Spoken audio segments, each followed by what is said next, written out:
Bonjour, j'espère que vous allez bien. Ici derrière moi, nous avons une image religieuse. Tous les catholiques devraient la connaître. Il s'agit de Sainte Thérèse de l'Enfant Jésus.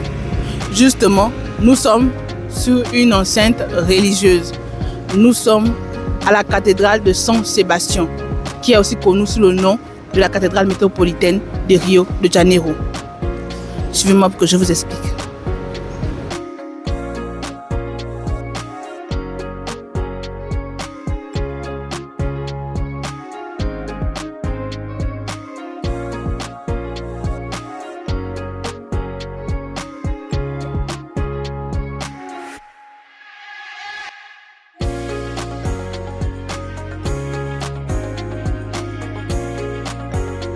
Je vous le disais plus tôt, nous sommes dans une enceinte religieuse et nous avons ici des représentations religieuses.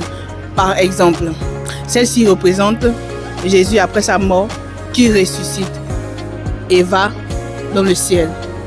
Celle-ci. Ensuite, nous avons aussi une autre représentation religieuse qui nous montre le début de la création de l'homme et de la femme. Et nous avons d'autres représentations aussi plus haut, comme vous pouvez le constater. La cathédrale métropolitaine de Rio de Janeiro a été construite dans les années 1964. Elle a été construite par l'architecte Edgar de Oliveira, qui, pour construire cette dernière, s'est inspiré des pyramides mayas. Cette cathédrale est immensement grande parce qu'elle mesure 90 mètres de hauteur et de diamètre. Suivez-moi.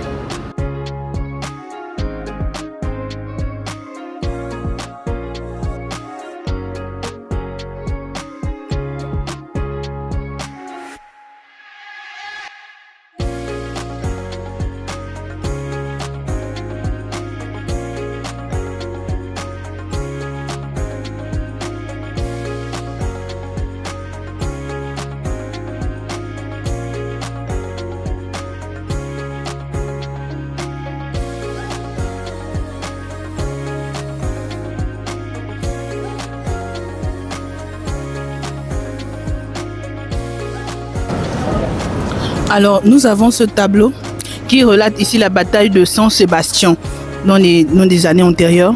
Et justement, je voulais vous dire que cette cathédrale s'appelle San Sébastien parce que San Sébastien est le dono de Rio de Janeiro. Le dono, ça veut dire le saint patron de Rio de Janeiro, de la capitale de Rio de Janeiro en fait. Sur ce deuxième tableau, comme vous le voyez, nous avons ici San Sébastien, le dono, le saint patron de la ville de Rio de Janeiro et l'emblème du Portugal ici. Là, c'était durant une de leurs rencontres.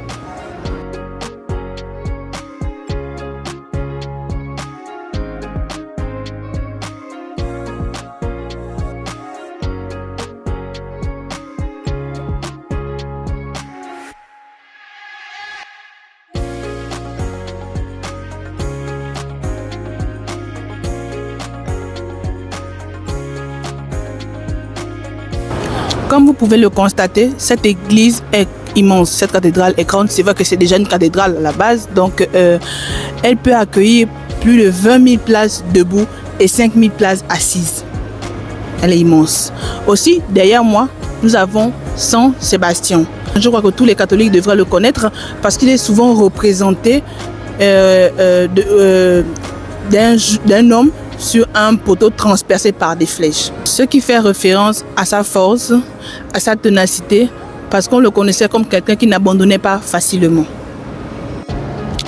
Alors, pour toutes les personnes qui veulent visiter la cathédrale métropolitaine de Rio de Janeiro, l'église même dispose d'un personnel pour vous faire visiter la cathédrale, pour vous conter l'histoire de la cathédrale et tout ce qui concerne le saint patron de la cathédrale aussi.